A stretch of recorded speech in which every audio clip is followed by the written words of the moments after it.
The ones in here? Yeah. What appears a strong marriage, and you've got a family of 12 children. How do you get from there to here? Yeah, how did we get from there to here? I'd like to know. I'm Jerry Barrett. I love my family. I love my heritage. I'm the father of 12 children. I am the husband of a beautiful wife. What? And I grew up in Kalamazoo. I grew up right next to Valley One dorms. I'm number 8 out of 10 children that my mother and father had. My dad was Mexican, and my mom is from Kalamazoo. Okay. And she went to study in Mexico and fell in love, and then got married, had 6 kids. So I spent my whole childhood there, came here, and had to be an adult. All the kids love the Mexican food, and anything that's the part of the culture and traditions that we do, everyone just embraces. We met at a Bible study. 2 weeks later, he called me, and I was shocked. I was so shocked, I ran all around the house and screamed, "Oh, he called me! He called me!" We went to a restaurant called Chi-Chi's, which is Tex-Mex Your food. attempt to... It was funny. I ended up getting pregnant. So I was and I already wasn't feeling that great about myself. Yeah. So I came into Barbara's life. She didn't get the best of me. But we ended up getting married because I showed him where the baby and I were going to live, and he could visit us. "Oh, you can come visit the baby at this apartment." He said, "No, we're getting married." It's been rough at times, I'm sure, like every marriage. I think a lot of the baggage that from our beginning affects the future. And but we survived 30 years. There you go. I ran into a lady that did foster care, and she had a ton of kids, and it was wonderful. I thought, that's what I want to do. She had been talking about foster care, and I hadn't been really initiating any conversation about it. I just thought, I don't know, I wasn't paying I was busy working. I just wasn't paying that much attention to it until the day our good friend brought 2 kids home to her house and called Barbara, says, "We need some help." She brought somebody, and I saw the child and I saw the condition, and I thought, we need to help some more kids. You had 4? We had 4, biological. yep. And then And the rest are all adopted. 8 adopted. Why don't Yep. you explain to her the labeling? So it's the original recipe, the middles, and the littles. 4, 4, and 4. We call the birth kids the original recipe. Then we call the first group of 4 siblings the middles, and we call the second group of siblings the littles. Cecily and Lysian came first, then Christian and Noah. And then we got Emily and Zoe, who are the babies. And then Sammy and Bash came. And all with, I think it staggered, like, it was like a 4-year process. Well, before this, like when I came here, I felt accepted. Like I felt like I was actually part of a family. It was very crazy and fun. And they're like, "Wait, is it going to be crazy?" I'm like, "Yes, but you'll become part of the family right away." That's what always happens whenever we bring home someone new. So we had anywhere from 14 to like 18 or 19 people in our 1-bathroom house. And nobody ever complained. Until we got 2 bathrooms, then we started complaining. Memories. What about you? I think it was when we went to the ocean. The family got in the car. We went. It was fun. We used to have a 12-passenger van, and then we have these parties at our old house, you know, and we'd go to a youth group, and then when we go there, we have our kids, and then when we come back, we have like 40 people in our 12-passenger van. We moved into this house. We were all like running around trying to figure out our rooms, and it was fun. And the 2 bathrooms. Yeah. Everyone was so excited. Until you started fighting over them. Yeah. As I got older and the excitement kind of wore off, and To them, it was very traumatic. So when the girls first came, they have special needs. They have fetal alcohol and some other issues, cognitively impaired. And so it was, our hearts were like thump, thump, thump. At least mine was all like mushy. And I used to sing Jesus Loves Me. That's Lucian's favorite song. To her, to calm her down. I don't think she knew what was going to happen to her. I think it was just very traumatic. And then their behaviors were traumatic to us. Yeah. They would scream and fight in the middle of the night with each other. And I'd get up and put my hand on their backs. And I would just, it's okay, you're safe, you're safe, you're safe. And I can't say that it's been easy. Nobody should say that it's been easy for any of us. And it was really, really, really rough because they had to be put on the back burner. The birth kids got put on the back burner because this was so intense with their behavior issues and the amount of attention they needed. It was intense. So Laura and Lizzie and my 2 older ones kind of got put on the back burner. And it didn't become evident how damaging that was until later, years later. we were on the back burner, but at the same time, we kind of got put on the parental level, which has its pros and cons. We didn't get the attention that we needed as kids, but we got the life lessons that adults get early on when it comes to how humans work, like emotionally and, all that stuff. It ended up being a really good thing. I think I'm a better person for it. When we look back, we think nobody could prepare us for what we were getting into. We had no idea what we were getting into. We just had a lot of love and we wanted to share it. In the middle, it was rough. It was really rough. Like, it started out way up here, like the excitement of getting all these kids, and then we kind of went into this pit where we had all the complications and issues, and then I think it was a mixture of all of the adults of the family kind of working out their own issues, and when we started working out our issues together, and then it just slowly started going up, and I feel like that's what it's doing still. They had a really rough start, and we had a rough start. My goal for them is to be able to move forward in their lives. And even though they had a very, very rough start, it doesn't have to define them. People will find out that we have this big family, and the first thing out of their mouth, almost 99% of the time, is, "Oh, you guys must be saints." And I go, "Thank you, but no.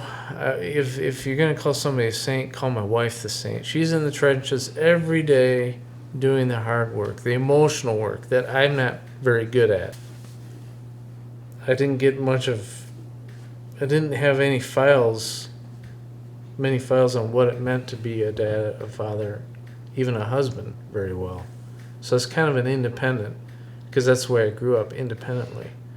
And now I'm seeing, I think, coming back to the question, I think family is learning how to be dependent, not codependent, but dependent on each other, and have that trust to really depend on each other.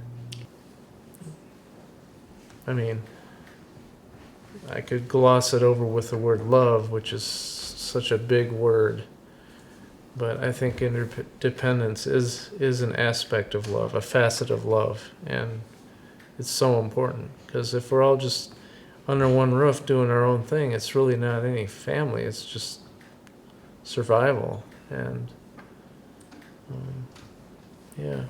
Sometimes I can just like look at Sam and she'll know what I'm thinking, or like what I want her to do, or if she needs me to do something. Like, we all do that. We don't even have to say anything anymore. We're like a one single unit.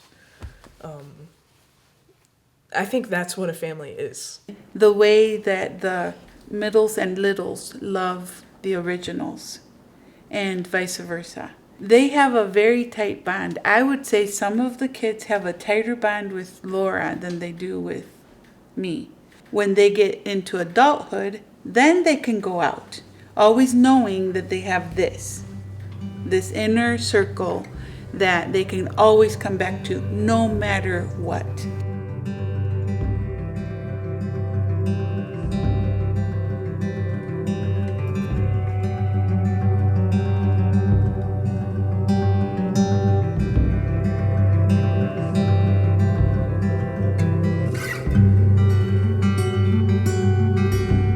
I'm Christina Wirtz, and I'm a professor of anthropology at Western Michigan University, and I've lived in Kalamazoo almost 11 years now. And who are you? Naeem. Naeem. I'm 6 years old. I'm turning 7 after 8 months after Valentine's Day. My name's Yasmin. I'm in 7th grade, and I go to school at Madawan. And I'm Ed Eckel, and I'm 49. I'm engineering librarian at Western Michigan University. There's all of us on our very first visit. Who is that? Point where we decided that we wanted to make a family. We really wanted to make a family through adoption.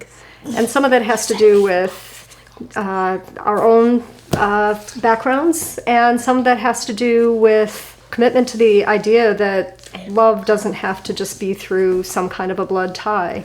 We lived in Philadelphia at the time. By luck, there was an excellent adoption agency just a few blocks, actually, from where we were living. Most of the birth mothers that they're working with and most of the children they're placing are being born within the city of Philadelphia, so they're mostly children of color. Most adoption agencies at this point have some kind of a process that they take potential adoptive families through to understand, sort of think through the issues of adoption, and then specifically to think through issues of transracial adoption. Usually you put together a portfolio of photographs and maybe some written descriptions of your family, your unit. And they show those portfolios. They have a number of them that they show prospective birth mothers and say, these are families who are looking for to adopt a child. And the birth mothers can select a family. So they have some say in who will adopt their baby. So that's how both adoptions actually so they're not getting place. personally identifying information. So they didn't get our names and addresses and salaries. But what they did get was that we were a two-parent heterosexual couple, that we were married, how long we had been married, and something about who we were. And I should clarify, adoptions that were done years ago were usually closed adoptions. So they were legally done in such a way that you could not know who the the birth parents were, and there was all the information was struck off your birth certificate. In both Yasmin's and Naeem's case, we opted to go, and the birth parents opted to go with an open adoption. And in an open adoption, there may be more or less communication between the birth parents or birth mother and the adoptive parents. In Yasmin's case, we wanted to maintain that connection, but the birth mother wasn't comfortable. We would send the materials to the agency, and then they would forward them on to the birth mother. In Naeem's case, we've been able to be more open, and stay in communication, telephone contact, and that kind of thing. So that is how Naeem's birth mother, Takia, came to be in contact with the agency, and again selected us on the basis of materials. And in that case, I think it's a little easier to be able to say, what was she... she was looking for a family who would love her baby the way she would love her baby if her conditions permitted her. And I think the fact that she could look at our family pictures and see that we were already a multiracial family. So this was not going to be the first African American member of the family. And in fact, the first time we met them, and we do have a relationship with Naeem's birth mother and birth brothers, she actually commented that Yasmin looked a lot like one of her cousins. So I think in that case, there was some kind of a connection of this looks like it could be our family. And in a lot of ways, that relationship, at least for us, between birth family and adoptive family, it's a little bit like when you get married and you kind of get in-laws who come along with your spouse. Right.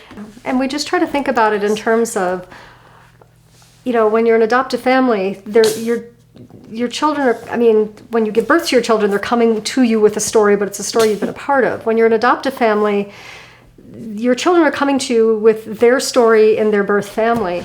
And sometimes that can be totally fine, and sometimes it can be a really tragic story. With Naeem's birth mother, that it was both joyful and difficult, really difficult for her. And I think every time, she's in tears every time because this is her son. This is her birth son. And I don't think those feelings necessarily resolve. I think there's always a kind of emotional tension there for the birth mom. But how you feel about that, whether you feel that the way to deal with that is to maintain the contact. I want to know what's happening. Or whether you feel that the best way to do it is to have the separation. I need to get on with my life. I cannot dwell in the pain I'm feeling.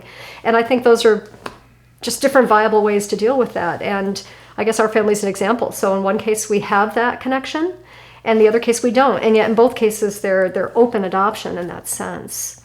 And I think that's really healthy.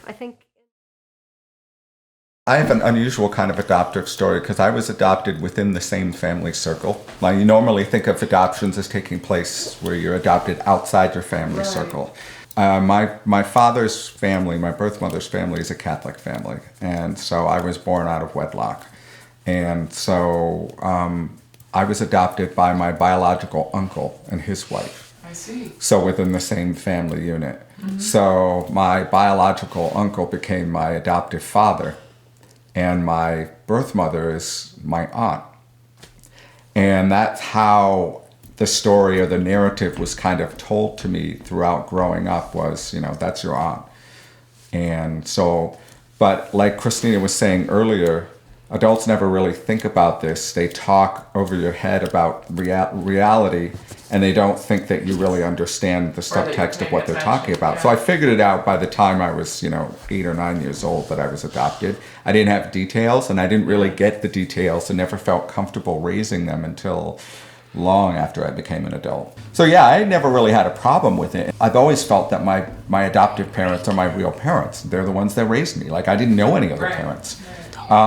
So I've had curiosity about who my adoptive father was, but I've never felt this gnawing void or this need to explore that. It's just kind of an interesting aspect of my own story. There's something charged about being adopted. There was this idea that adoption, the kids are not your own. Your own only means biological. And again, I think that's a generational kind of thing. They are my own kids. They're just not biologically related to me. But you know what I mean? That people of that generation in that social time period, didn't really talk about and deal with what a real family is. For them, a family is biological. My parents' initial reaction when we announced that we were going to be starting a family and that we were going to do it through adoption was maybe a little surprise, like, why wouldn't you just do the easy way? The moment that there is that connection, then it's like the how you came to be in that place doesn't matter anymore. So to move away from my mom for a minute, for myself, when we walked into, we got all sort of scrubbed up, to go into the ICU to meet this baby who was going to be our daughter. And when the nurse handed me this little bundle in a blanket, that was it. And it was a hormone surge too, but it was like if somebody had tried to take that baby away and say, oh, sorry, somebody changed their mind, you would have had to pry Yasmin out of my dead cold hands. And that bond is unbreakable. That is just, it's there forever. And I think for my parents as grandparents, it was a similar kind of thing. When they came down and met our baby, that was and it was their first granddaughter. And so I think in some ways, love trumps those kinds of what turn out to be kind of superficial differences in people's stories. What I see now mostly is other kids asking us, is she your daughter? Is he your son? Because when we come to pick our kids up at school, especially when Yasmin was younger, and now in Naeem's elementary school, other little kids don't really have a concept of adoption necessarily. So they're like, are you his real father? Are you really his father? And so I have to explain, yeah, Naeem's adopted, or Yasmin's adopted. Yeah, I'm his father. Yeah.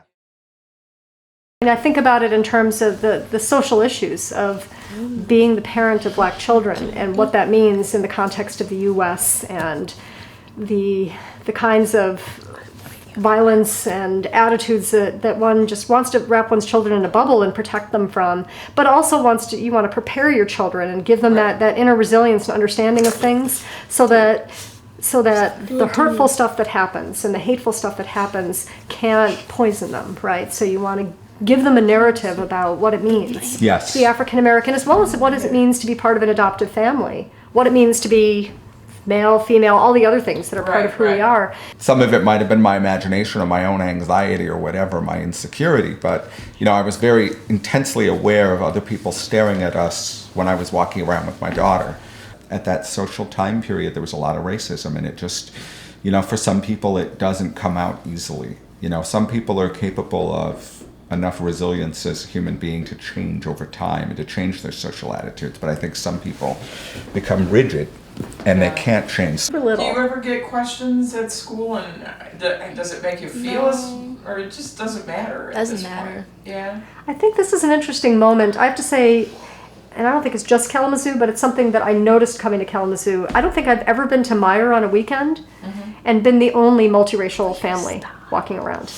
I don't think that's ever happened. I'm always seeing families of all different backgrounds. We've talked about it, and I remember early on struggling with how I would be a parent to an African American child, because I know, like, for example, we have friends who adopted kids from Korea. We've had friends who adopted from China. And in some cases, what parents do is they kind of build this weird amalgam of the other culture and their own culture, where they'll have Korean stuff in their house or Chinese stuff in their house. And what I grew to understand, and I'm not even sure my way is the right way, it's what I've come to understand, is that you don't really have to do things like that, because there is no one African American culture. Because even if you look at African American society, you've got affluent African Americans who are Catholics. You have African Americans who go to Southern Baptist Church. You have African Americans who are Buddhist. So what is the legitimate or authentic African American culture? Our kids are part of our family, so their culture is the culture of the family that we've created together, which includes Christina's Polish and German American background, my weird family stuff with my parents, and the stuff that we're interested in, The only thing that I personally would like to do is make sure that our kids grow up with some understanding of African American history, their own history, and that they understand and can talk about the way that society will look upon them just because of the color of their skin. Right. And in particular with the whole Black Lives Matter movement in the last few years and the stuff that's happening with police officers and things like that. I want my kids to understand that that's there. Whether you want it to be or not, that is overlaid over your life. And so you need to take it, you need to kind of have a BS detector to be able to detect the coded things that people say that might be racist, or the ways in which you will be treated differently. Maybe people will watch you more closely in a supermarket or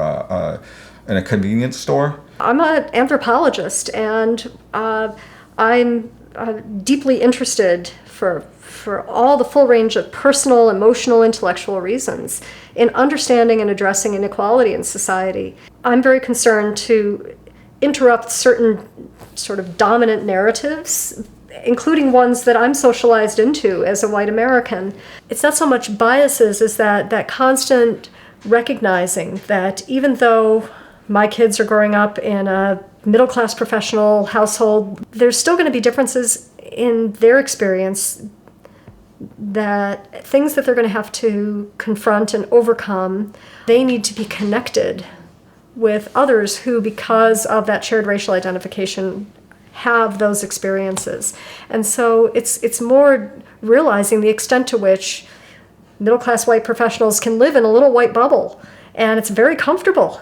Yeah. And even though one might be progressive and have these commitments to anti-racism and color doesn't matter and all these other things, that it's actually a great deal of effort to connect and build trust and build relationship and friendship and love across those kinds of lines.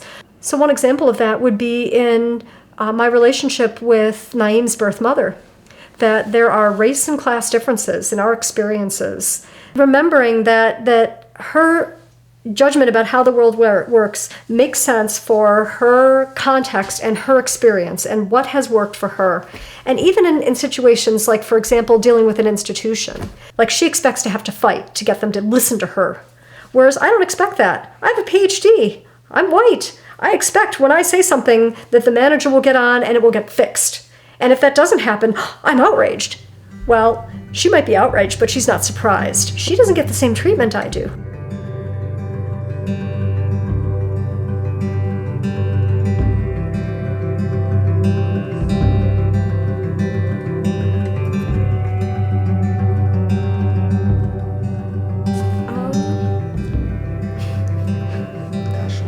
And then this was Naeem's. She was the cutest baby. And That's yes, and there's some This is pictures her. with his point out your birth mother. And your which birth brother is that? oh, let me think. This is family we're talking about, and what it means to have family through an adopted child. And it's complicated, and it's not completely resolved. It's always ongoing. The idea that you should love somebody regardless of how they treat you just because they're family doesn't strike me as it's not something I can believe in. And given my own family history, I've had a lot of experience with that. So for me, family is much more of a fluid kind of grouping. So more like a found family. My ideal conception of family is the people who you feel most comfortable with, who are there for you and love you and appreciate you as you are.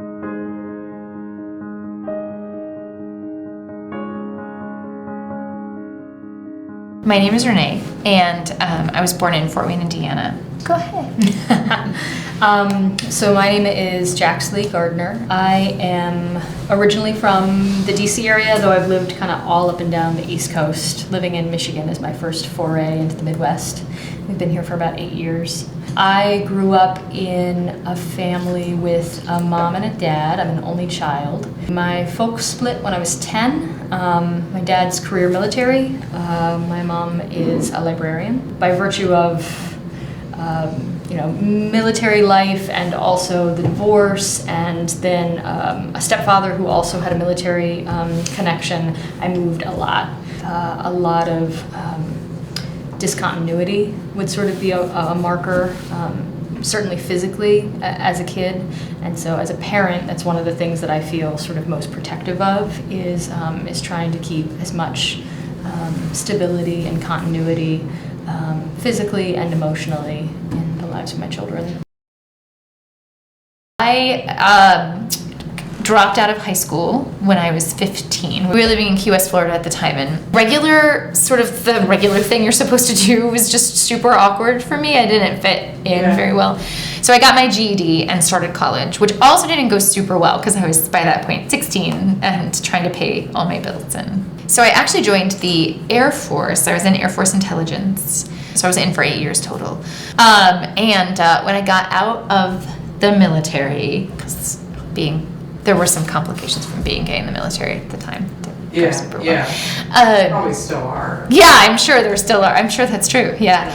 When I got out of the military, I started a graduate program in literature. And so I went from being a high school dropout to getting a 4.0 master's and then a 4.0 PhD, and loving that. I got a 5-year doctorate here at Western. And I had what I will say is a very non-traditional route through my undergraduate degree, which is to say that it took me the better part of a decade. It's funny, actually, because had that not sort of all happened the way it happened, we would never have met. Renee's last duty station was Charleston Air Force Base, and so when she was discharged, she used her GI Bill to get her master's at the College of Charleston. And so I went back to school. We met because Renee gave a guest lecture on Ernest Hemingway in an American literature class that I was taking. She asked the class an opening question about what things come to mind when we think of Ernest Hemingway. And so I, like the little gunner that I was, raised my hand and answered hypermasculinity. So that was, I think for some reason she finds that very entertaining. That was the first thing I ever said to her. Is that weird? Is that I shouldn't be entertained by that? Well, no, you can be entertained by whatever you want. And we had what I think was an immediate connection. Anyway, once we were both single, both of our relationships with other people ended, completely unrelated to our friendship. And so when we came back to school in the fall, you were on your way to French class. Do you remember one morning when we ran into each other? Yes, we ran into each other by the fountain, right? We started dating, and a ukulele band that I knew was playing at this bar called the Map Room. Map Room. Yeah, the Map Room. And we went to what wound up being this ukulele concert with a woman tap dancing and like gold lame shorts. And then it was also a 9-year-old's birthday party in the bar on like a Friday night. The 9-year-old's best friend was the current state hula hoop champion. So for some reason there were also hula hoops in the bar. And so I hula hooped. I for sure did. I for sure hula hooped. She also brought the Reader's Digest version. I really didn't have a lot of questions about my sexuality when I hit adolescence. I knew that I was attracted to women. I came out to my mom, my stepfather, and my sort of immediate circle of friends when I was 13. It was kind of before like Ellen and Matthew Shepard and before all that kind of stuff that I think changed a lot of the cultural conversations around it. But they were pretty positive. I waited for about 3 years to tell my dad. That did not go well. But just for point of fact, like, I mean, he paid $10,000 toward our wedding. He's come around, and he's a very, very loving and present grandfather. And yeah, my story, which has had certainly plenty of homophobia or negative experiences, but they've mostly all happened outside of like, my family, my friends, those kinds of things. They've been more like out in the world. I think my sexuality is, perhaps the kids are calling it a little more fluid. I think probably female masculinity is the thing. So then I dated men and women from 15 to 25. So all of my relationships with women when I was in the military were closeted, and closeted relationships are by nature not very healthy. It's not a very good thing for a person to do. And then I got to the College of Charleston, which is the English department at the College of Charleston is just this like faithful people, very atypically faithful, I think, for academia. And so I did that there. I came out in Charleston, and then I was just out, and it wasn't weird at all anymore. And the plan was for me to finish my doctorate and go somewhere else to a university and get a job in the professoriate. And then we fell in love with Kalamazoo. Like a lot fell in love with Kalamazoo. Neither of us had ever been to Kalamazoo. No. We didn't know anybody here. We sold our house, packed up our U-Haul, sold Renee's house, packed up our U-Haul and our 2 cranky cats and drove from Charleston, South Carolina to Kalamazoo. Didn't have a place to live. I had no job. Renee's job didn't start for 3 months. Yeah, that was... In retrospect, that was maybe not very well thought through, but it was fun and wound up being great. Aren't really connected. I really needed us to find a church home. And Jax was raised Catholic and was really hurt by that, by the Roman stance. I tried to get us to walk into St. Luke's from like our first week in town, and she was not having it. And then why did you finally consent? What happened? I was just worn down. I was after cumulative sleep deprivation. Yeah. I have no idea. And then I stood in the narthex by the back doors and cried for about 3/4 of the first liturgy that we attended. And Bram rather famously shouted from that. We were sitting in the back pew. You knew, go tell it on the mountain, right? Where it says like, and Jesus Christ is born. And Bram shouts out with like no sort of sense of where you are not supposed to be, which is just fine. It was perfectly appropriate to St. Luke's. He says, Jesus Christ, we know a Jesus Christ. Go tell it on the mountain has a Jesus Christ. Like everybody in the parish can hear. And I still think that's pretty funny. I like that story. You do? Okay. My parents were not married, and there was 25 years difference between them. So my dad would be, 85 now, and he passed away a couple of years ago. My dad was brought over, his parents were Irish immigrants, and his dad was an alcoholic, which was maybe reasonable if you can't afford to feed 6 kids, you cope however you can. And so his mom stole and did what she had to do to try to feed 6 immigrant children. Yeah. And the newspaper article says that she and her colored friend hit a man over the head in an alley with a brick.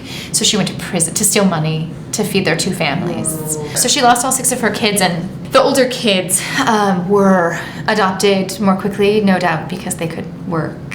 And the babies were adopted more quickly because they're babies and people like babies. Right. But my dad was 4, and it was the Great Depression. And so it took a while. So he watched all of his family members be led away from the orphanage. Yeah, and so he struggled, my dad. He had like an enormously, freakishly huge heart and just wanted to help people his whole life. Takes us back to our first date when Renee announced that she would like to have 6 children. I knew that I would wanted to have a child. I knew that I wanted to be a parent. But as our relationship progressed and as we got married, the plan was that Renee would carry, I would carry, we would adopt. I got pregnant and we had a 2nd trimester stillbirth, loss of a little girl. On January 19th, 2011. Thanks. And then we immediately got Jax pregnant because we were just, my body was a mess. But Renee had a lot of medical complications surrounding both the pregnancy and the loss. Jax, despite sort of being fairly ambivalent about ever carrying and having this masculine gender representation, her body really does pregnancy incredibly well. Bram was actually born on January 19th, 2012, so 1 year to the day of our stillbirth. Which was super harrowing and scary and cool, right? Pretty cool, because then we had a Bram, right? Yeah. And we had to, annoyingly, we had to do a home study in order for me to legally adopt my son, which is charming. To have legal rights, I had to adopt him at the time. We went under cover of night to another state, and it was because there was a judge there who was sort of seizing the authority of this adoption loophole to grant same-sex couples from all over the country adoptions. People just flooded in. She was in retirement, and she would come out of retirement 4 times a year to do this. Close to finishing my doctorate, and we got me pregnant again, and that was we lost that pregnancy in the 1st trimester. We just said, okay, well, let's try with Jax. And in fact, we almost didn't. We joked that he was the surprise baby, and we realized that I was going to ovulate on Renee's 35th birthday. And we got incredibly romantic about it. So we were like, we'll just throw caution to the wind. Straight people do it all the time. Right, it's true, right? So we did, and then it made a Lewis. And then what do you want? We have a Lewis. There you are. Every day calf kiss. It's heavy? It's heavy? What's heavy? Bananas. Bananas are heavy? When they're in mugs, I suppose. Mugs. The boys have an anonymous sperm donor. Because Bram, do you have a dad? What do you have? A pomo and a mama. This would not necessarily have been the choice that we would have made in thinking about it, but we ultimately did use the same anonymous donor. Biology is pretty profoundly not important to us, but he was so cute and we liked him so much. It was very button pushy for us both to have Jax go through these 2 pregnancies because it was very button pushy for her in terms of her gender representation. And then I was very jealous of the experience and very sad that it wasn't my body. I am a person who really loves vulnerability. And I really believe in what it is to sort of surrender to experience and ride that experience. It's really easy to think you want children because you sort of want these cute little babies and you want to experience that. And I think that parenthood is very much not that, right? Parenthood is very much sort of meeting your children where they are and being the person that they need. The daughter we lost, needed us to be was just a person who could sort of be this safe space for her while she was growing and then let her go. The boys they don't need me to nurse them because she's been able to do that. And I think that had things gone right according to the original plan, I think the number of sort of life lessons and experiences and strengths that we have gotten from that, we are profoundly different people. I mean, I think everyone is when they go through parenthood. Bram was coming up on 1 and we knew they said it'd take at least a year. And 4 days later, we were chosen, which is insane. It was direct placement, domestic adoption. Yeah. So this was, a birth mother choosing. We went to Detroit for the birth. He came home with us, and he was home with us for a month. Jax nursed him for a month. I wore him, in wraps. I wore woven wraps. And then she very unexpectedly demanded his return on the last legal day. And then as things came out, it was financially motivated adoption fraud, and he was not the first child that she had done this with. And we had no legal recourse beyond CPS, beyond making sure that CPS was aware of some of the things that we had become aware of. And he's 3 now. And he lives on the east side of the state. I think he is more primarily with his dad, who is a much better. And so we have a peripheral relationship to You get to see him. pictures of him. We use that home study to get involved with Family and Children's Services here in Kalamazoo. Who are wonderful. Who are lovely. And so we are planning to do foster to adopt. When we sort of tell them that we're ready to receive that call, I suspect we will probably receive that call pretty quickly. There's a lot of need. As parents, I think more of what we come up against is a lack of education. I think for us, because we made this decision very consciously, for us to tackle that stuff and to have to be ambassadors and to have to be educators every day, that's sort of a job that we took on. They didn't sort of ever sign into that, right? And so I'm a little bit protective of that. Like the people in Ohio who tried to run us off a cliff, which we shouldn't talk about too much, I guess. When I started working with all of our children in the parish, that I would get that they wouldn't understand, or I'd hear stuff that their parents were saying, or that there'd be some sort of phobia there, or layers of concern about me being and I think that's our stuff. This generation, they're just like, okay, so they're married and then they have these 2 kids. There has just been nothing, and I think that's probably what we're gonna get. 3 families that we're closest with, whose children we're closest with, are all heterosexual families. We connect really well. Their children connect really well with ours. I mean, we spend time together on a weekly basis. That's the village they're growing up in, and it's nothing to those kids. From a questioning perspective, it just is the way that it is. I think for me, family is it's a commitment. It's a commitment that we make all together. I think when you say family, I hear 3 different things, right? Parenthood, and then marriage, which is its own sort of lovely, horrible institution, right? That I think is so sort of soul feeding for us to do. But then for me, I think family feels like this thing that we're supposed to explode all the boundaries around, right? And probably. It's not even this nuclear thing, right? Because if like that of Christ is in you, and in this person who says this really hurtful thing to me, and this other person on the street, then like all of those people are mine, and I am delivered unto them, and they are delivered unto me, and we have to. That is what we have of God while we're here, is one another. I think there's a sense of like. Wanting to keep things small and wanting to mimic that nuclear family. People just have to be where they are on their path, and unless they're comfortable with it and they're open to it, it's probably not the healthiest choice for their family. But for us, expand the love, include as many people as want to be included in the lives of our boys, that are safe and healthy for them to be around. Where's the bad in that? If I can sort of be that voice, if we can show people that blood or DNA or biology or any of those things that they really are those are just particular circumstances. That's not family or love or calling or anything like that. That I think that's nice. That's nice. If people can feel a little less wedded to that after they've encountered our family, that's nice to me. I think family is really a verb for us, it is something we do. It's not something that we are by biology. It's not something that we necessarily always have been legally. It's something that we do every day, and a commitment to do it, in perpetuity.